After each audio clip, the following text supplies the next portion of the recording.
Jamaah rahimakumullah, berbincang tentang hari akhir. Sepertinya semua sudah faham dan mengerti. Tapi kalau kita membaca Al-Quran, maka cerita tentang hari akhir begitu banyak. Surat Juz Amma. Juz Amma itu ada 37 surat. Betul.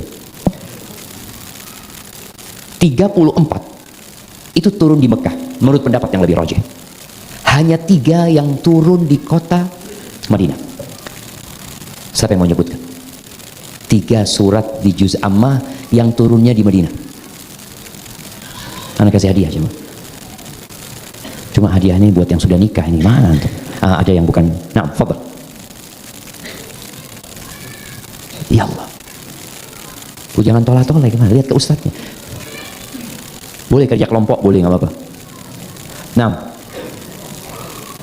oke, kalau santri nggak ada, kita berikan kepada yang lainnya. Nah, tafadhal. Dari Juz Amma itu yang terdiri dari 37 surat, ada 3 surat turun di Madinah, sisanya turun di Mekah. Ya Allah jemaah, Masya Allah, ana izin minum dulu ya. Ini kenapa ada rumput di sini? Jadi zaman kita sudah zaman aneh. Nah, tafadhal. Nggak boleh nyontek. Kok nyontek? Anda lihat, nggak bener.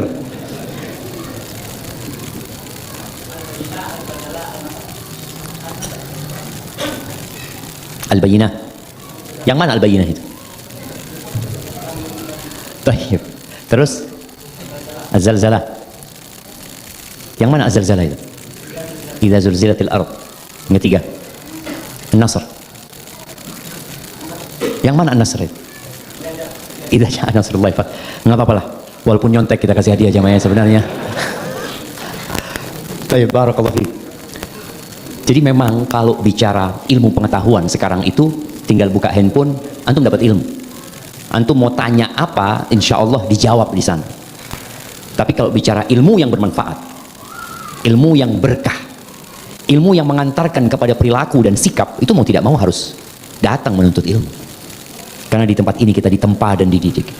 Makanya kalau pertanyaannya surat apa saja yang turun di kota Madinah dari Juz Amma, tanya sama Google langsung dijawab, atau ChatGPT. Sisanya itu turunnya di kota Mekah.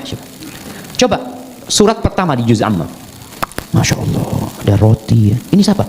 Hadiah. Waduh, menakutkan ini jangan. Gak boleh nyontek kan kalau hadiahnya kayak gitu. Allah berfirman, amma yatasaalun 'anil naba'il 'azim alladzi hum fihi mukhtalifun. Apa sih naba'ul 'azim di surat ini? Ya tentang hari akhir. Kemudian tatkala kita membaca surat selanjutnya, wan nazi'ati gharqa, kita akan mendapati pembahasan tentang hari akhir. Bahkan kalau kita lihat wan nazi'at, itu sumpah demi malaikat-malaikat yang mencabut nyawa orang-orang kafir dengan keras. Dan di akhir dari surat Nazi'at ada salah satu nama hari kiamat.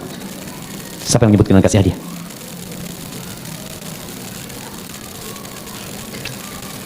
Ya Allah, At-Tamatul Kubra. Dari mana antum tahu? Dari kanan kiri atau? Oh, dari belakang gitu kan, Masya Allah. Kalau nggak nyontek ada yang ngasih tahu, ini nggak benar di jamaah. Tapi nggak apa-apa, kita kasih hadiah karena antum kerja kelompok, antum maju ke depan. Kerja kelompok tadi. Masya Allah ya. Antum ambil buahnya satu ini. Masya Allah, jazakallah khair. Boleh langsung pulang nggak apa-apa. Ahibati billah. Naam, Allah Azza wa Jalla menyebutkan fa idza ja'atit tammatul kubra. At-tammatul kubra. Sebuah peristiwa musibah yang sangat besar, yang semua musibah yang pernah terjadi di muka bumi ini jadi kecil dengan peristiwa kiamat itu. Kemudian kalau kita pindah ke surat Abasa, kita akan ketemu fa idza ja'atis sakhah. Terus kalau kita pindah ke surat At-Takwir, kita akan membaca bagaimana proses terjadinya hari akhir. Kemudian kita berpindah ke surat Al-Infitar, kembali kita berjumpa dengan proses terjadinya kiamat. Lalu Allah Azza wa Jalla mengatakan, ya ayyuhal insanu ma gharraka bi rabbikal karim. Wahai insan, Wahai manusia, apa yang menyebabkan engkau tertipu, terpedaya dengan Allah Azza wa Jalla, artinya yang membuat dia kemudian tidak menyembah Allah, tidak taat kepada Allah Subhanahu wa taala. Allah yang maha mulia, kok bisa gitu loh engkau menyimpang jalannya. Kemudian kita akan berpindah ke surat apa? Al-Mutaffifin. Cerita tentang yaumin azim, yauma yaqumun nasu li rabbil alamin.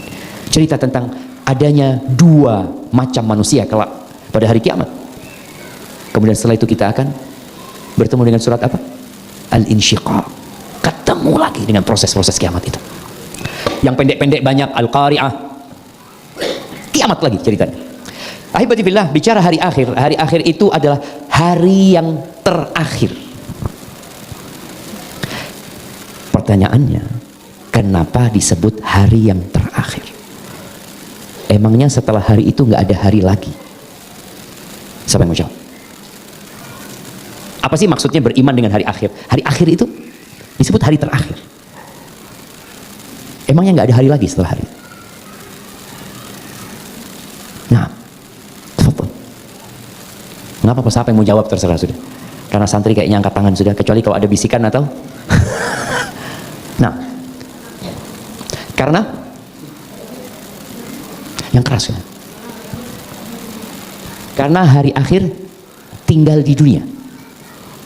Karena hari akhir tinggal di dunia.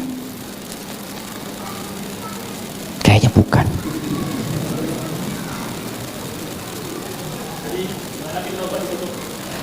Hari di mana pintu taubat ditutup. Itu kiamat. Ketika matahari terbit dari barat, masih ada harinya itu. Nah, kok bisa?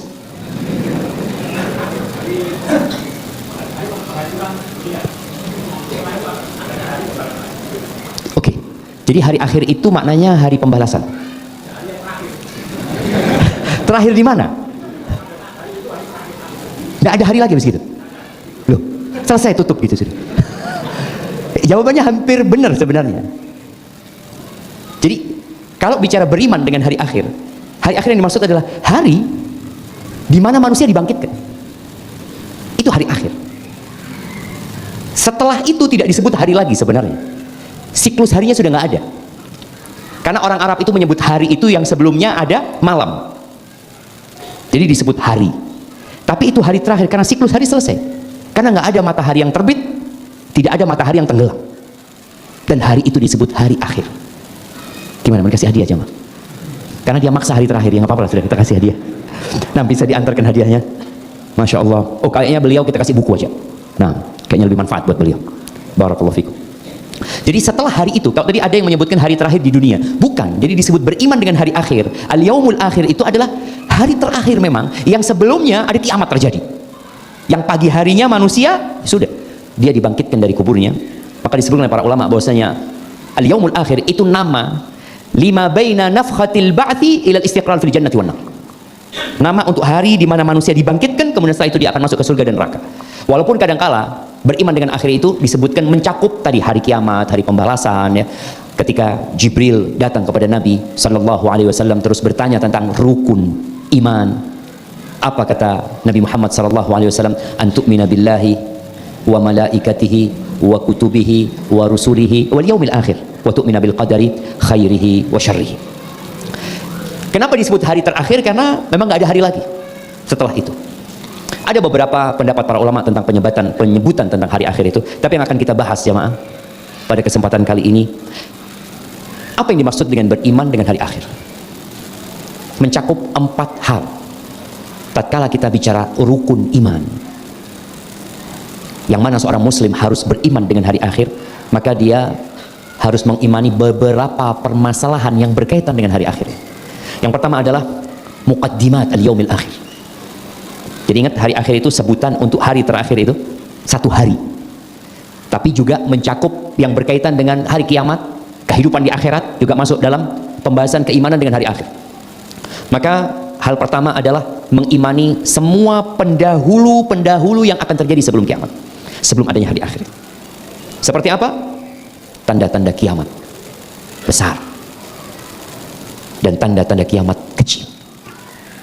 Ana mau kasih hadiah yang bisa menyebutkan 5 tanda kiamat besar. Oh itu angkat tangan dulu. Nah, terbenam dari barat, di mana sih? Terbit dari barat. Kalau terbenam memang di barat kan? Nah, terbit di barat. Munculnya Ya'juj dan Ma'juj.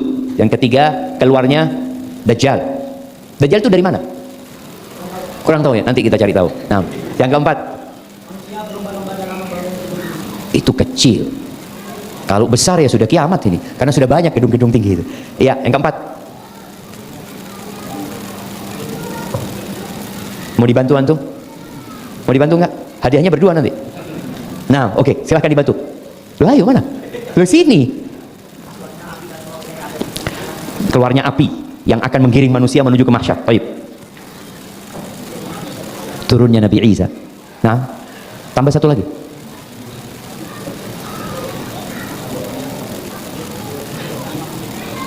Ya enggak, keluar Imam Mahdi enggak termasuk.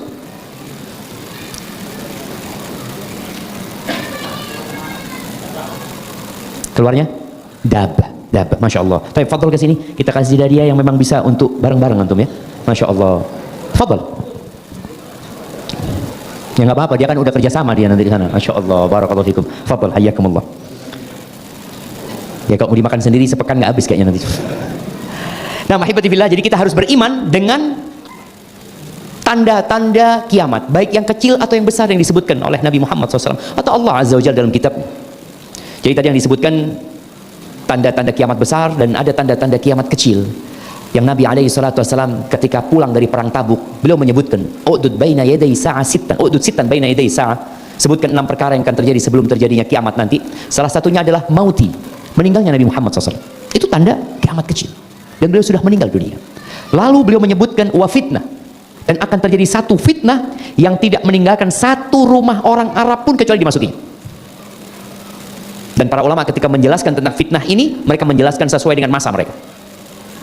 Di masa sahabat, selanjutnya, dan di masa kita saat ini, para ulama menyebutkan bahwa fitnah yang masuk ke setiap rumah itu adalah internet. Internet. HP. Hampir tidak ada rumah kecuali ada internet. Baik yang kuota atau yang kabel. Dan subhanallah, anak pernah ke pedalaman Papua aja. Kita naik kapal di sungai Papua itu. Dan kapalnya kandas karena air sungainya kering. Lalu didorong tuh kapal. Anak lihat loh, sinyal internet kok bagus banget di tengah hutan. Ternyata anak lihat ada tower di sana jemaah. Jadi sekarang internet itu bukan hanya di kota. Bahkan sejak Elon Musk membuat yang namanya Starlink ya, itu desa-desa sekarang ya Allah, kita pikir dulu orang-orang desa itu Masya Allah lugu-lugu jemaah. Ternyata kadang-kala lebih parah daripada di kota jemaah. Karena fitnah itu yang tidak meninggalkan satu rumah pun kecuali memasukinya. Wa nahnu nu'min, dan kita beriman. Ini tanda-tanda kiamat yang disebutkan oleh Nabi Muhammad SAW. Munculnya yang ngaku nabi. Anak pernah ketemu dengan satu orang yang ngaku nabi di Jakarta jemaah. Ngaku nabi. Ya Allah. Dulu ada yang namanya Ahmad Musaddiq, ngaku Rasulullah SAW. Ada yang ngaku titisan Maryam, yang anaknya adalah Isa putra Maryam. Anak ke rumahnya ketemu. Ya Allah, betul yang disebutkan Nabi SAW. Akan muncul orang-orang yang mengaku nabi, dan sudah muncul. Itu tanda-tanda kiamat kecil ya. Kemudian termasuk beriman dengan hari akhir adalah beriman dengan kiamat kecil. Apa kiamat kecil sama? Al-maut, kematian dan yang sesudah kematian. Maka dikatakan man mata qamat qiyamatuh. Orang yang mati itu kiamat buat dia itu sudah terjadi. Dan proses bagaimana ajalnya hadir kepada dia, bagaimana kemudian dicabutnya itu nyawa, bagaimana kemudian dia di dalam kuburan akan ada mungkar dan nakir. Kita beriman dengan hal itu, dan kita beriman bahwa ada naimul qabri wa adzabul qabr, bahwa orang yang di kuburan itu merasakan nikmat atau merasakan azab. Kemudian bagaimana orang yang di kuburan itu tatkala ditinggal oleh manusia-manusia yang mengantarkan dia mendengarkan suara sandal mereka. Jadi ini termasuk beriman dengan hari akhir. Dan kemudian yang ketiga adalah beriman dengan al-qiyamatul kubra, dengan kiamat yang besar yang dimulai dengan ditiupkannya sangkakala. Oke, Anda mau kasih hadiah. Apa yang dimaksud dengan sangkakala, jemaah? Tafadhol, Anda kasih roti sekarang. Apa? Wa nufikha fis sur. Nah, kita beriman, tapi apa sangkakala itu? Ini murojaah ya, antum insyaallah tahu. Sebagian mungkin tawadhu, enggak lah Ustaz, ana enggak butuh hadiah Ustaz. Waduh, ada yang jauh di belakang. Nah, fadhal. Qarnun yunfakhu fihi, Masya Allah, barakallahu fihi. Mau roti apa buah? Hah? Buah aja, kirimkan buah ke belakang sana cuma. Ini masalah yang jawab Ustaz, kita kasih buah, nggak apa-apa. Nah, fadhal. Iya. Dengar tadi. Jadi sangkakala itu qarnun yunfakhu fihi. Sebagian orang menerjemahkan asur itu trompet. Ketika terjadi dialog tentang hukum musik, ada sebagian yang mengatakan, di mana kalian mengharamkan alat musik? Malaikat Israfil itu pegang trompet. Waduh, malaikat Israfil pegang trompet? Tidak. Yang dipegang oleh Israfil itu qarn. Qarn itu artinya tanduk yang besar, yang hanya Allah yang tahu. Karena Israfil itu besar, yang dia akan meniupkan sangkakala itu. Dia tiup, itu tanduk, maka terjadi kiamat, jemaah. Jadi yang terakhir mati adalah Israfil tadi yang akan meniup. Dan yang pertama dihidupkan siapa? Israfil nanti. Karena dia akan meniupkan sangkakala lagi, agar semuanya mati. Enggak, yang terakhir mati bukan Israfil, tapi malaikat maut kalau nggak salah ya. Mungkin dikoreksi sama Ustaz nanti, Ustaz Amali. Tapi yang jelas yang pertama dihidupkan adalah Israfil. Tapi insya Allah yang terakhir mati adalah malakul maut, di mana dia mencabut semua nyawa hamba Allah, kemudian dia sendiri diperintahkan untuk menyabut nyawa. Kita beriman dengan itu. Dimulai dengan itu, maka dunia akan hancur, jemaah. Yang kita baca di surat Al-Insyiqaq ya, yang kita baca di surat At-Takwir, itu di surat At-Takwir ada proses tentang terjadinya kiamat, tapi ada proses dibangkitkannya manusia nanti. Jadi awal dari kiamat itu dimulai dengan ditiupkannya sangkakala, awal tiupan tadi, dan berakhir dengan masuknya orang-orang ke surga dan masuknya orang-orang ke neraka.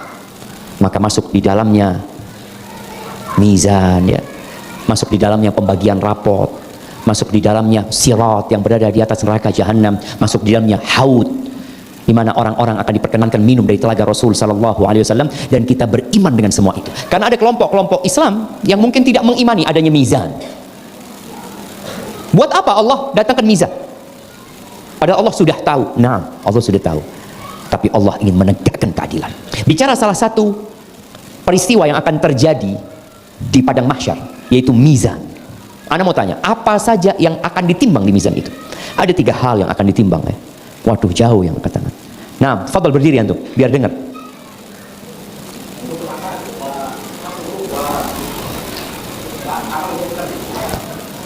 Yang pertama apa? Suhuful a'mal. Yang kedua, amaluhu wala nafsuhu. Al-amal. Al-amal wa nafsuhu. Masya Allah. Ini jawab ustadz-ustadz semua jemaah. Oke, kita kasih hadiah. Nah, Masya Allah, ini roti zen jemaah. Jangan dihabiskan ya, nanti bisa dibagi-bagi rotinya. Nah, jadi yang akan ditimbang itu orangnya. Al-amil. Jadi yang akan ditimbang siapa?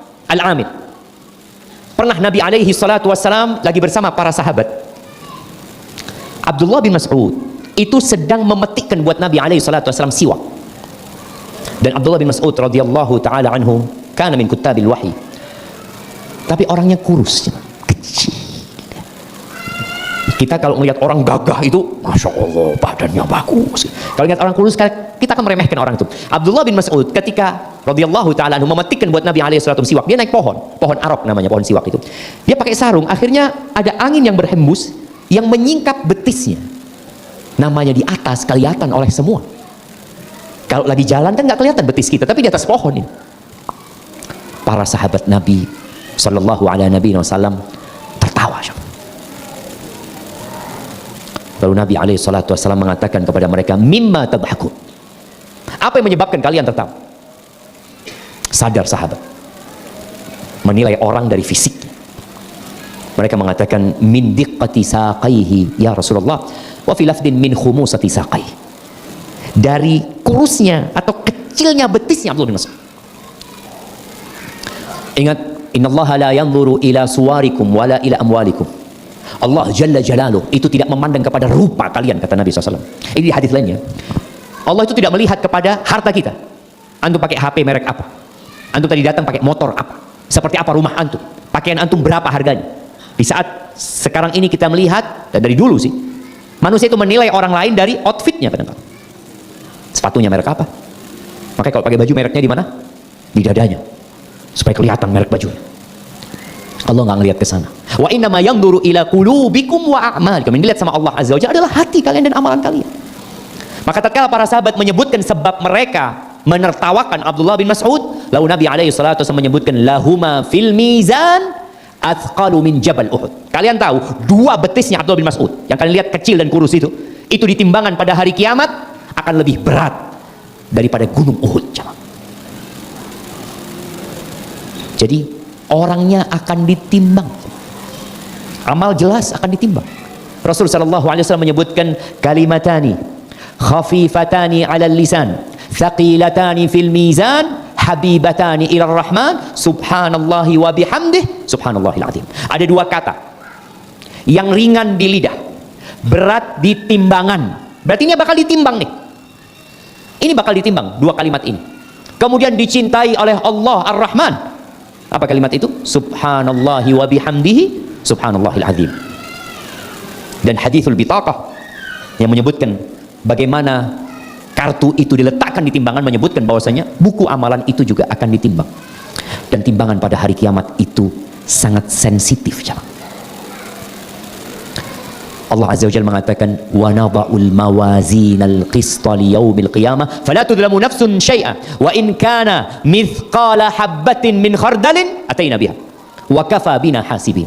Kalau amalan itu sekecil biji sawi, kalau antum bawa biji sawi itu, antum bawa ke toko emas, coba ditaruh di timbangan, kira-kira ada angkanya atau tidak? Mungkin nggak ada angkanya, tapi di timbangan hari kiamat ada bobotnya. Maka jangan pernah meremehkan kebaikan apapun. La tahqiranna minal ma'rufi syai'an. Baik, yang pertama tadi disebutkan beriman dengan tanda-tanda hari kiamat, mukaddimah hari kiamat. Kita beriman dengan kiamat kecil dan yang mengikutinya, kematian dan yang sesudah kematian, kemudian kiamat yang besar, lalu termasuk beriman dengan hari akhir adalah beriman dengan adanya surga dan adanya neraka. Dan Allah sudah menciptakan keduanya. Ahibati fillah, insyaallah semua tahu kedudukan beriman dengan hari akhir ini. Di mana kita mau azan dulu, lanjut. Di sini memang azannya bisa ditunda, Ustaz, ya. Asar jam 4, asar, masya Allah, ya. Karena tadi kita, ya Allah, apa salah? Ini azan maghrib, ya. Ternyata beda tempat, beda budaya, beda kebiasaan. Baik. Berbicara tentang pentingnya beriman dengan hari akhir, dia adalah salah satu rukun iman yang tidak sempurna iman seseorang kecuali dia mengimani hari akhir. Yang kedua, beriman dengan hari akhir ini menunjukkan adanya hikmah dari penciptaan manusia. Kita lihat di muka bumi ini ada orang-orang yang tidak pernah ke masjid tapi kaya raya. Kita melihat di muka bumi ini ada penjahat-penjahat yang melakukan berbagai macam kejahatan tapi dia kebal hukum. Kita lihat di muka bumi ini ada orang yang menyembah berhala, patung dia sembah, pohon dia sembah, binatang pun dia jadikan sesembahan. Tetapi dia hidupnya senang. Sedangkan kita melihat ada orang-orang yang selalu berada di saf pertama di masjid. Dia azan, dia qomat, tidak pernah meninggalkan saf pertama, tapi hidupnya penuh dengan penderitaan. Kita melihat ada orang-orang yang Allah kasih sakit, dan ada orang-orang yang hidup sehat. Kalau ternyata tidak ada hari akhir, tidak ada hari pembalasan, yang setiap sholat kita diingatkan dengan hari ini, Maliki Yaumiddin, maka akan hilang hikmah dari penciptaan manusia. Semua pembalasan, ya, akan didapatkan kelak pada hari akhir. Kita sholat tadi, dapat apa? Kita hadir kajian, dapat apa gitu? Tadi yang menjawab pertanyaan, oke, dapat kelihatan. Oh, alhamdulillah, menjawab pertanyaan dapat buah, menjawab pertanyaan dapat buku. Tapi kita mendengarkan kajian ini dapat apa? Nggak dapat apa-apa. Nanti dapatnya di hari akhir. Allah Azza wa Jalla berfirman di surat Al-Qiyamah, surat tentang kiamat. Ayahsabul insanu ayyutraka sudah. Apakah manusia mengira dia diciptakan kemudian dibiarkan begitu saja? Saat ini ada sebuah pemikiran yang menyimpang. berkaitan dengan beriman kepada Allah Azza wa Jalla, mereka disebut deisme. Deisme. Kalau bahasa Arabnya rububiyah. Mereka ini beriman dengan adanya Tuhan, tapi Tuhan nggak ngurusin penciptaannya sudah. Dia menciptakan, udah selesai, dibiarin begitu saja. Dan Allah sudah bantah. Ayahsabul insanu ayyutraka, sudah. Gimana sih? Mana hikmah dari penciptaan manusia kalau ternyata dia diciptakan lalu dibiarkan tanpa ada perintah, tanpa ada larangan, tanpa ada bimbingan dan pengarahan buat mereka. Allah Azza wa Jalla mengatakan, afa hasibtum annama khalaqnakum abatha. Apakah kalian mengira kami menciptakan kalian itu sia-sia begitu saja, tanpa ada tujuan, tanpa ada hikmah? Memang Allah tidak butuh dengan kita. Allah tidak butuh dengan sujud kita, Allah tidak butuh dengan sedekah kita, Allah nggak butuh jemaah haji berangkat haji, nggak butuh Allah Azza wa Jalla. Tapi ada hikmah dari penciptaan manusia, di mana semua amalan yang dilakukan manusia akan kembali kepada manusia itu sendiri, bukan kepada Allah Azza wa Jalla. Maka Allah katakan, wa annakum ilaina la turja'un, dan kalian tidak akan dikembalikan kepada kami. Kalian mengira itu? Fata'alallahul malikul haq. Nggak mungkin Allah melakukan itu. Allah tidak melakukan yang sia-sia dalam kehidupan ini, dalam penciptaannya, dalam perintahnya. La ilaha illa huwa rabbul arsyil azim. Jadi hari akhir ini adalah hari yang menampakkan hikmah dan keagungan Allah Azza wa Jalla.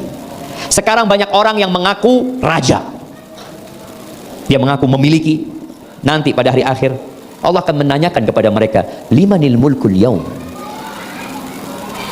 milik siapa kerajaan hari ini? Hari ini banyak pemilik tanah ditandai dengan apa? SHM, surat hak milik saya ini. Maka kadang-kala kita melihat di pengadilan keributan, sengketa karena semua merasa memiliki. Motor, apa tanda miliknya? BPKB. Iya kan? Bukan STNK kan? Kalau antum punya motor pakai STNK tanpa BPKB, itu berbahaya. Antum bukan pemiliknya. Dan sejatinya kita di muka bumi ini hanya memiliki hak guna pakai. Makanya tatkala meninggal dunia selesai sudah semuanya.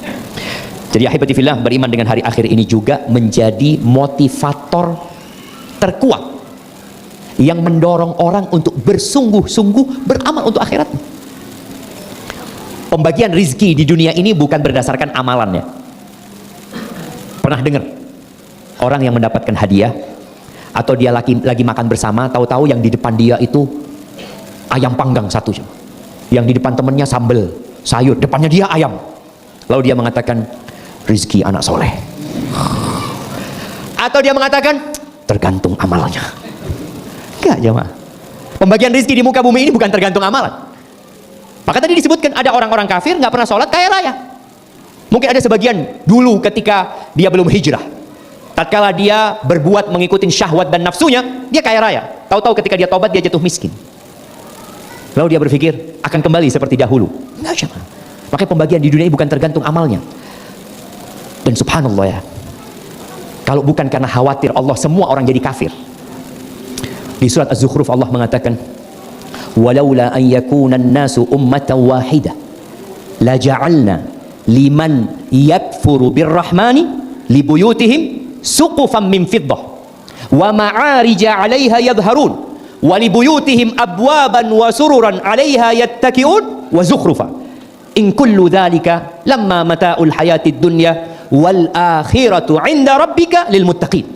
Kalau bukan karena khawatir orang-orang semuanya jadi kafir jemaah, karena fitnah dunia, kata Allah, kami akan jadikan buat orang-orang yang tidak beriman, yang kafir dengan Ar-Rahman, rumahnya itu memiliki atap-atap yang terbuat dari perak, tangga-tangga yang terbuat dari perak, pintu-pintu yang indah.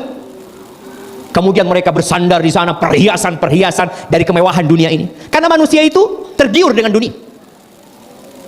Tapi alhamdulillah Allah tidak lakukan itu. Jibril alaihi salam ketika diperintahkan oleh Allah untuk melihat neraka setelah diciptakan dan dipagari dengan syahwat-syahwat, Jibril mengatakan, takut ya Allah, nggak ada yang masuk surga, semuanya masuk neraka. Karena surga itu dikelilingi dengan perkara-perkara yang dibenci oleh jiwa manusia. Maka beriman dengan hari akhir ini memotivasi kita untuk beramal soleh. Kenapa kita sholat malam? Karena kita berharap pahala dari Allah. Kenapa kita meninggalkan dosa di saat orang-orang berbuat dosa kok kayaknya aman-aman saja ya? Ana ingat cerita seorang yang bertanya, dia mengatakan, Ustadz, ana ini, dia kalau nggak salah pegawai negeri atau pegawai swasta, nggak lupa, tapi dia sering dinas luar kota. Dia ngomong, ketika dinas luar kota bersama kawannya, semua orang itu dapat kamar sendiri-sendiri, nggak berduaan. Dan kawan-kawan ana itu setiap dinas Ustaz bawa pelacur Ustaz.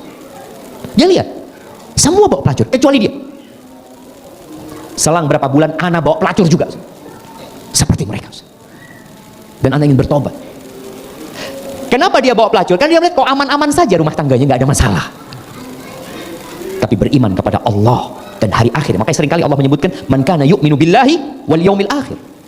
Dia beriman Allah mengawasi dan dia tahu akan ada hari pembalasan.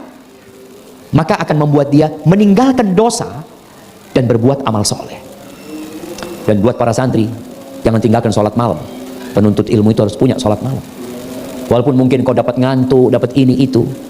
Mungkin sebagian orang kucing-kucingan kau dibangunkan. Ini anak-anak santri ini kalau subuh dibangunkan apa bangun sendiri? Nah Ustaz, dibangunkan apa sendiri Ustaz? Dibangunkan? Sebelum subuh? Oh dibangunkan. Kalau pulang ke rumah, bangun sendiri apa dibangunkan? Tetap dibangunkan lah. Banyak orang tua yang mengatakan, Ustaz, anak punya anak ini Ustaz. Ya Allah Ustaz, pulang dari pondok liburan Ustaz, subuh nggak bangun Ustaz, anak bangunin loh. Di pondok dibangunin juga dia. Bukan di pondok bangun sendiri dia. Jadi pikir bapaknya nih santri ini kalau di pondok bangun sendiri. Padahal dibangunkan juga. Jadi kalau pulang ke rumah liburan, ya tetap dibangunkan gitu kan. Maka tadi tumbuhkan bagaimana bangun sendiri. Tahu dengan fadilah, tahu dengan keutamaan tersebut. Kemudian beriman dengan hari akhir ini yang akan mengangkat derajat seorang hamba dari kumbangan syahwatnya. Tadi cerita Jibril, takut semuanya masuk neraka. Maka beriman dengan hari akhir membuat orang jadi naik tingkatannya dari mengikuti syahwat bahimia kadang-kala, syahwat kebinatangan yang hanya memikirkan perut dan di bawah perutnya, atau syahwat syaitania yang menyebabkan dia jadi angkuh dan sombong, dia jadi takut. Maka Allah sebutkan, fa idza ja'atit tammatul kubra yauma yatadzakkarul insanu ma sa'a wa burrizatil jahimu liman yara fa amma man tagha wa atharal hayatad dunya fa innal jahima hiyal ma'wa wa amma man khafa maqama rabbih. Dan barang siapa yang takut dengan maqam rabbih, di mana dia akan diberhentikan menghadap Allah untuk disidang, itu makom yang dia akan berdiri, atau makom keagungan Allah subhanahu wa ta'ala, yauma yaqumun nasu li rabbil alamin, di mana manusia akan berdiri di hadapan Allah azza wa jalla, untuk Allah azza wa jalla, dan akan dihisab dia tanpa ada penerjemah. Laisa bainahu wa bainallahi turjuman atau tarjuman, nggak ada. Wa nahan nafsa 'anil hawa, dan dia menghalangi atau melarang jiwanya dari mengikuti kemauan-kemauannya, fa innal jannata hiyal ma'wa, maka surga menjadi tempat dia. Umar bin Khattab radhiyallahu ta'ala anhu pernah perutnya bunyi jemaah. Perut bunyi itu karena apa biasanya? Lapar. Engkau mau bunyi, engkau nggak bunyi, kata Umar bin Khattab, engkau nggak akan makan sampai umat Islam makan. Umar bin Khattab radhiyallahu ta'ala anhu ketika dia mau meninggal dunia, dia takut, dia khawatir, dia takut ditanya sama Allah azza wa jalla, kalau ada baglah itu campuran kuda sama keledai ya. Kalau ada baglah di pinggiran sungai Efrat sana yang tergelincir karena jalannya nggak lurus, kata Umar, aku takut ditanya sama Allah azza wa jalla, kenapa engkau nggak baguskan jalannya? Maka ini orang-orang yang menjadi pemimpin atau yang bakal jadi pemimpin, engkau perlu tahu bahwa engkau akan ditanya tentang segala sesuatu. Kullukum ra'in wa kullukum mas'ulun an ra'iyatihi. Yang jadi suami akan ditanya istri dan anak-anaknya. Yang jadi mudir pondok akan ditanya ya pondok dan santri-santrinya. Yang jadi kepala desa akan ditanya tentang rakyatnya berapa, jumlah rakyatnya dia akan ditanya nanti tentang mereka, yang menjadi tanggung jawab dia. Yang jadi bupati akan ditanya, Jember ini penduduknya 2.400.000 atau lebih. Yang jadi gubernur lebih banyak lagi. Bagaimana yang jadi presiden akan ditanya tentang 280 juta rakyat Indonesia, dan semua akan ditanya. Oh iya, dia akan ditanya, antum juga ditanya. Jangan suka nunjuk orang, kita akan ditanya. Kemudian terkadang beriman dengan hari akhir ini lemah jemaah, yang menyebabkan kita akhirnya berbuat dosa, akhirnya kita malas melakukan ketaatan. Apa yang harus dilakukan? Salah satunya ziarah kubur, itu untuk mengingat hari akhir. Nabi SAW pernah bersama Al-Bara bin Azib, ya, bersama para sahabat yang lainnya. Beliau melihat ada orang-orang lagi kumpul di satu tempat. Lalu beliau bertanya sallallahu alaihi wasallam, "Ala majtama'a haula?" Itu kumpul ngapain mereka di situ? Maka para sahabat mengatakan, "Ala qabrin yahfirunahu." Mereka sedang gali kuburan ya Rasulullah. Tahu-tahu Rasulullah sallallahu alaihi wasallam hilang jamaah dari para sahabat. Beliau bergegas menuju ke sana. Kemudian beliau bersimpuh di depan lubang kubur itu. Al-Bara bin Azib dia mengatakan, aku duduk di hadapan Nabi SAW. Aku ingin tahu Nabi ngapain SAW. Fabaka hatta ballat thara. Beliau nangis sampai tanah yang di depan beliau itu basah dengan air mata beliau SAW. Lalu setelah itu beliau mengatakan, limithli hadza fa'aitu. Untuk yang seperti ini hendaklah kalian mempersiapkan. Barakallahu fiik. Itu mungkin yang dapat Anda sampaikan pada kesempatan kali ini. Semoga menambah keimanan kita terhadap hari akhir dan terus belajar. Ketika membaca Al-Quranul Azim, usahakan dibaca artinya, dibaca tafsirnya. Dan subhanallah kalau kita melihat ada surat-surat yang dianjurkan imam itu untuk membacanya, seperti surat Al-A'la dan Al-Ghashiyah, yang dua-duanya ada cerita tentang hari akhir.